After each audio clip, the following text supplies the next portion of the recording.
आउनुहोस् आज हामी दोलखा जिल्लामा पर्ने गौरी शंकर, जसलाई गौरी शंकर पनि भनिन्छ, हिमाल तिब्बत चीनसँगको सिमाना नजिकै उत्तर पूर्वी नेपालमा हिमालयको रोलवालिङ हिमालय श्रृङ्खलामा अवस्थित एक प्रमुख र पवित्र पर्वत हो।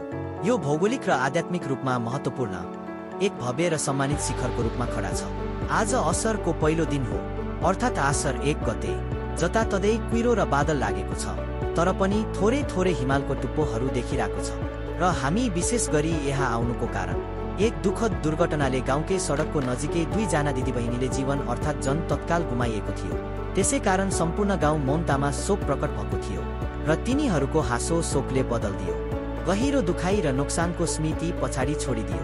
यो एउटा संयोगपूर्ण थियो। विशेष गरी मृतकको आत्माको शान्तिको लागि सम्पूर्ण लामा गुरुहरू काठमाडौँबाट आउनु भएको थियो र पुनर्जन्म मृतकको आत्माले सुखावती लोकमा प्राप्त होस् भनी लामा गुरुहरूबाट 3 दिनसम्म शान्ति पूजापाठहरू गरियो।